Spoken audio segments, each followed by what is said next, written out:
Radio Andújar.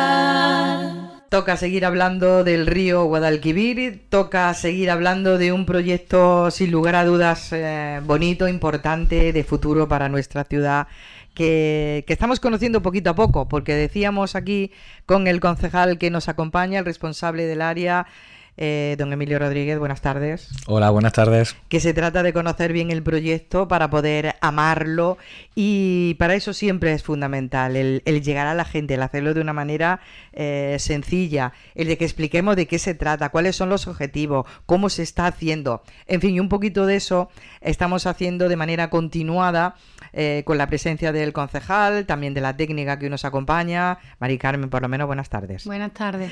Con una serie de microespacios, de campañas de difusión en radio y en redes para que conozcamos todos los detalles de un proyecto que precisamente en esta fase que ahora vamos a analizar, pues está más abierto que nunca a la participación ciudadana.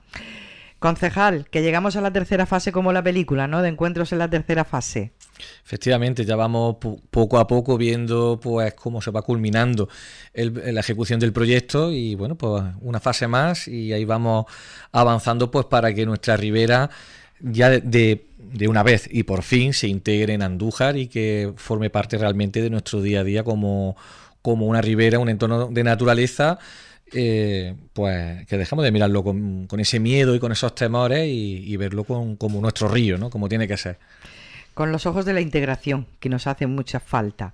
Bueno, una de las cosas que conviene recordar, se trata de una actuación que está buscando soluciones a un problema que viene ya de hace muchísimas décadas y que es el problema de las inundaciones. Claro, uno de los objetivos principales, pues evidentemente el proyecto lo que persigue es mitigar o reducir al máximo posible pues el proceso de las inundaciones que sufrimos siempre en nuestro municipio. A mí siempre me gusta recalcar que las inundaciones son procesos naturales que tienen todos los ríos, todas las dinámicas fluviales de los ríos, no solamente de España, sino del mundo, ¿no? Entonces, por eso decía al principio de que hay que empezar a verlo pues como un proceso natural. ¿El objetivo? Pues claro, dentro de todas esas acciones que se van ejecutando en el proyecto, por lo que buscamos es que ese impacto pues sea menor en las personas, ¿no? En nuestros vecinos y en el entorno, pero que al fin y al cabo no nos olvidemos que es un proceso natural. Esa es una cosa que usted siempre ha insistido, claro, pero lo que se trata de buscar es que no se dañen a las personas, sobre todo que las vidas humanas no corran peligro, que ahí es donde quizá de ahí surge el miedo, ¿no? Siempre cuando hay una inundación, de qué puede pasar con las vidas humanas, ¿no? Eso, y bueno, tenemos ejemplos ahí con el tema de la Dana, que nos ha marcado de por vida. A otro nivel miramos al río, nuestro río Guadalquivir, a su paso por Andújar, y bueno, se trata de buscar soluciones a ese problema de las inundaciones. Bueno, una de las cosas que persigue el proyecto, un proyecto del que ahora vamos a ver, hace poquito estábamos dándonos un paseo y nos ilusiona mucho, es que está buscando soluciones que se basan en la naturaleza. Claro, uno de los objetivos dentro de los programas de financiación europea, pues evidentemente Europa busca esas soluciones de problemas ambientales, en definitiva, ¿no? Pues basada en la naturaleza, ¿no? ¿Qué quiere decir eso? Pues que se descarta el hormigón, el cemento, la obra pura y dura. Entonces tenemos que reinventar ese tipo de intervenciones o de ejecuciones, o construir, por ejemplo, un sendero ecológico, pues con los propios recursos del río, ¿no? Por ejemplo, en una primera fase, un primer proyecto, recordaremos cómo se extrajeron lodos del entorno del puente romano. Pues con esos mismos lodos se va a reutilizar para hacer un sendero mucho más accesible, un firme mucho más accesible para que las personas, por ejemplo, con movilidad reducida puedan disfrutar de gran parte del sendero. Pero también, por ejemplo, con los restos de poda y de corta de árboles dañados o que estaban ya muertos, también se van a reutilizar pues para hacer bancos, para hacer asientos, o se ha picado la madera para reintroducir esos nutrientes de esa madera, nunca mejor dicho, al propio sendero, ¿no? Eso serían la parte de las soluciones o algunas de las soluciones basadas en la naturaleza a la hora de la ejecución, ¿no? de esta fase del proyecto. Eso me suena más que nunca a reciclar, ¿no? Que es de lo que siempre se está hablando, es reciclar, ¿no? Efectivamente, reutilizar, reciclar y reinventarse un poquito, ¿no? Porque hay que innovar también sobre las propias condiciones que tiene el entorno, ¿no?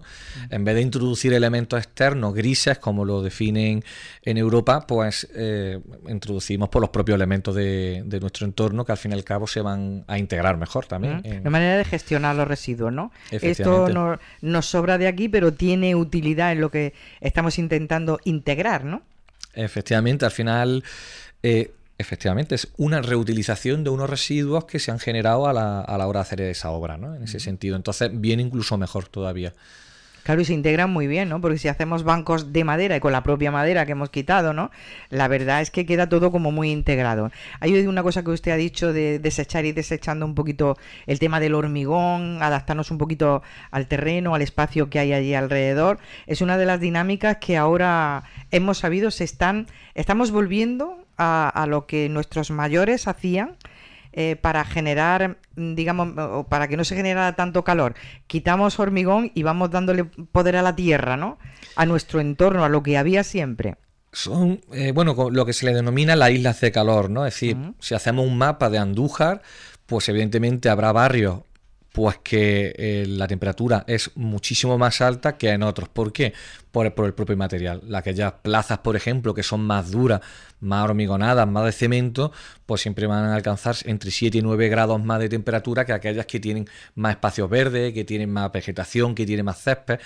Entonces, eso es lo que va buscando también parte del proyecto, ¿no? Buscar que esas soluciones no grises, es decir, más verdes, más naturales, pues mitiguen también la temperatura y al final encontremos un refugio, unos espacios de paseo pues climáticos, claro, que también se le llama. Claro, que muchas veces vamos mirando, que las baldosas me vienen muy bien para barrer, ¿no? Pero resulta que el albero de toda la vida de Dios pues va a hacer que esté más fresquita la zona, ¿no? No se retenga tanto calor.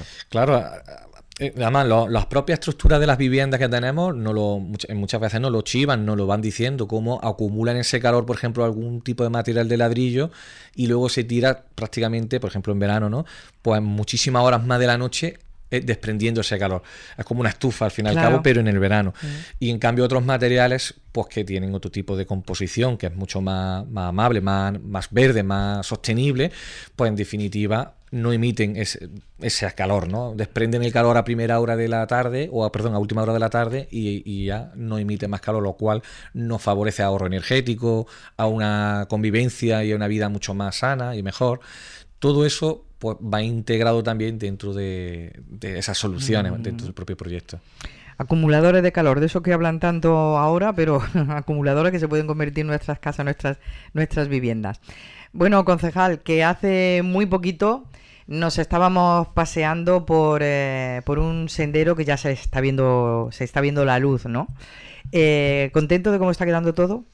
Muy contento, va avanzando, evidentemente no ha finalizado todavía, pero es verdad que ese sendero que anteriormente íbamos los ciudadanos pues prácticamente por una pequeña vereda y muchas veces pues bueno, sorteando muchísimos impedimentos y problemas, pues está transformándose de una manera abismal. Y estoy contento porque ya se van viendo algunos resultados, sobre todo de cambios sustanciales. Por ejemplo, la vegetación. Se ve una vegetación más renovada, más acorde a la vegetación de ribera, pues desde la sauceda, los sauces a la misma orilla del agua, después la chopera o la almeda, la olmeda, también la adelfa, se va viendo zarza, un poco sotobosque. Eso ya va cambiando a lo que teníamos antes, que eran básicamente pues el taray, o por ejemplo eucaliptos solamente, o simplemente nada, que en muchos tramos de la ribera no había nada. Todavía quedan muchas plantaciones que hacer.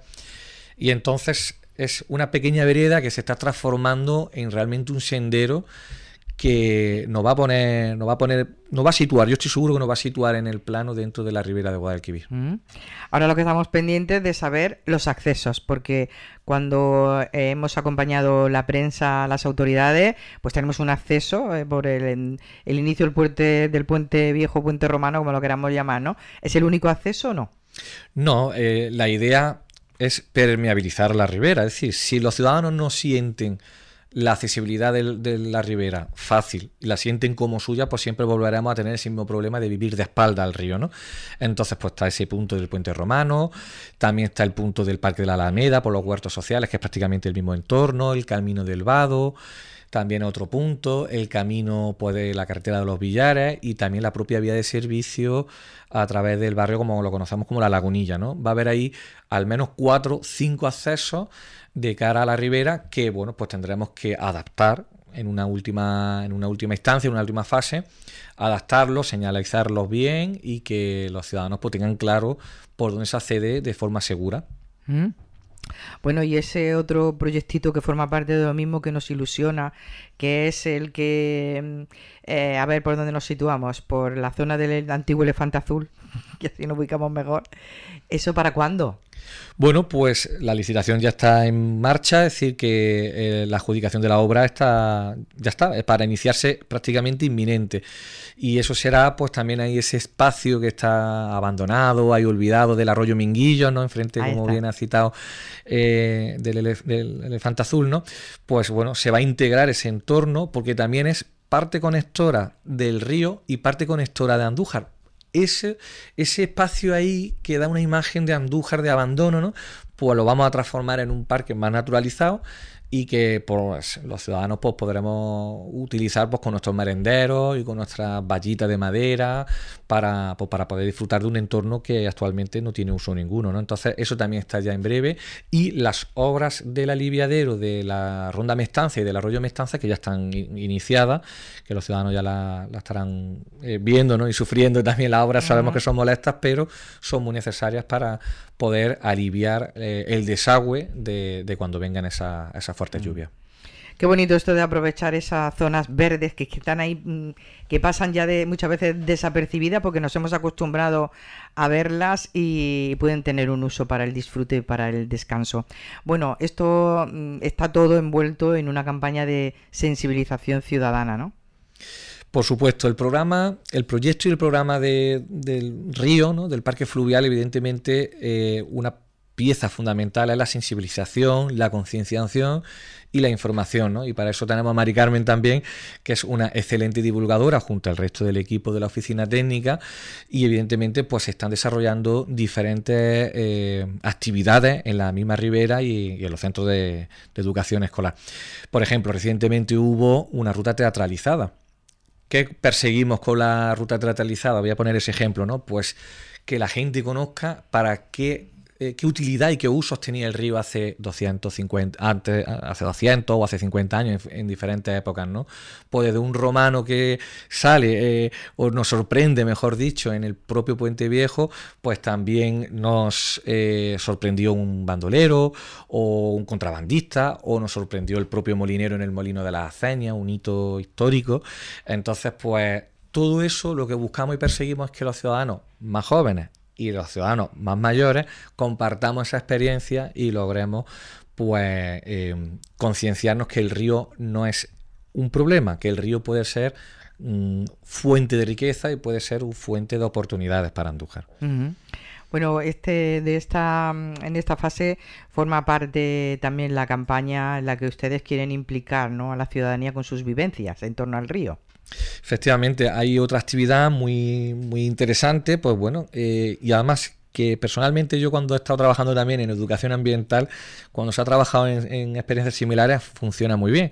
Conectar los niños con los mayores y las vivencias de los mayores, que digo los niños en general, ¿no? Porque hay muchos jóvenes que tampoco conocen el río, ¿no? Pues, por ejemplo, los de la playa salvaje, que nos cuenten historias del molino, que nos cuenten qué hacían pues para sobrevivir, pues la abuela pues mira, la abuela de mi abuela iba al río y lavaba la ropa o hacía tal o hacía cual, ¿no? Pongo esos ejemplos y cómo hay un cambio generacional tan brusco en relativamente pocos años, porque estamos hablando de muy pocas décadas en ese sentido. Y esas experiencias, esa vivencia merecen la pena que la conozcan los ciudadanos, sobre todo especialmente los más jóvenes de nuestros mayores, porque son la memoria y el legado del día de hoy. Entonces es muy importante contar con ello. ¿Cuántas cosas pueden contar nuestras mayores, ¿no?, cuando se iban a lavar al río y aprovechaban las bolas de granito con el jabón casero que ellas se habrían hecho reciclado, extenderlo sobre la bola de granito y la propia bola le servía aquí de tabla de lavar, ¿no? Porque ahí son cosas muy interesantes que bueno, nos unen al río para que lo miremos de cara y no nos quedemos atrás. Y efectivamente que nuestros mayores pues son los que realmente han visto el cambio de la ribera a de lo que tuvieron y a lo que tenemos actualmente, y que con suerte y si Dios quiere pues van a ver ese nuevo cambio. Que es de lo que se trata, ¿no? Que vean que podemos vivir de cara al río. Efectivamente. Muy bien, había por ahí un teléfono que me iba a decir Mari Carmen, que nos parecía que era muy interesante, porque se ha hecho un grupo de WhatsApp de todas las personas que quieran saber sobre el río, que quieran tener información de lo que se está haciendo con esta campaña y con este programa del Parque Fluvial Orgánico de Andújar, de las actividades que se están divulgando, en fin, de todo lo que quieran saber. Hay un grupo de WhatsApp. Mari Carmen, venga, que esta semana te vamos a tener, la semana que viene te vamos a tener, nos va a contar más detalles, pero como antes me has informado tú de ese grupo de WhatsApp, puede que haya personas interesadas que quieran tener esa información de primera mano y que habéis creado un grupo al que puede entrar todo el mundo que quiera. Sí, efectivamente. Voy a dejar por aquí el teléfono por si alguien quiere escribirme y le paso el enlace de acceso. Igualmente se lo facilitaré a Paqui para que lo publique, y simplemente clicando en ese enlace os manda directamente al grupo. Es un grupo meramente informativo, por lo tanto no os vaya a ver desbordados de mensajes porque no se puede hablar. Simplemente yo iré publicando las cosas, y toda duda que tengáis me la podéis plantear perfectamente ese número de teléfono, pero por privado. Y la que yo considere que se repite mucho, pues la pondré por el grupo. Que no va a ser algo que os vaya a estar molestando continuamente, no, es meramente informativo, ¿vale? Entonces, os lo dejo por aquí verbalmente y ya Paqui lo difunde por escrito. 694 28 92 92. Clarísimo. 694 28 92 92. Muy bien, pues estamos en contacto y seguimos con más información a este respecto, que tenemos ganas de ver cómo va evolucionando y le va cambiando la cara al sendero. Concejal, ¿algo que se nos queda en el tintero? Bueno, pues en primer lugar recordar que aparte de las actividades de divulgación en la propia ribera, va a haber unas jornadas y conferencias en Don Gómez, en Don Gómez, en Casa Cultura, no recuerdo bien, en Don Gómez, pues donde se van a explicar pues sobre las charlas sobre la inundación con los planes de emergencia. Vamos a contar pues con el organismo de confederación, con bomberos, pues bueno, con todos los servicios de emergencia, de cómo prevenir y concienciar a los ciudadanos, sobre todo informar qué protocolo y cómo podemos actuar ante emergencias de inundaciones, porque ya llevamos unos años que es verdad que no las tenemos y ya sabemos que son cíclicas, ¿no? Se hablará y dará a conocer el plan local de inundaciones y dentro del plan local de emergencia, y todo ese tipo de charlas informativas también recomiendo que los ciudadanos pues se animen, se inscriban y participen, porque son curiosidades que vienen bien saber y que bueno, pues que podamos reaccionar, ¿no?, a la hora de una inundación, ¿no? Ojalá que no vuelvan a producirse. ¿Cuándo son las jornadas? Pues las fechas, ahora mismo no recuerdo bien las fechas. Están por cerrar todavía, ¿no? Nos vamos a encargar de, una vez estén organizadas, difundir. De poder difundir y decir dónde, porque sabemos que va a ser en Don Gómez, ¿no? Pero cuándo y de qué manera se puede estar y se puede participar en cuanto esté todo definido. Muy bien, pues muchas gracias a los dos. Gracias a ti. Radio Andújar.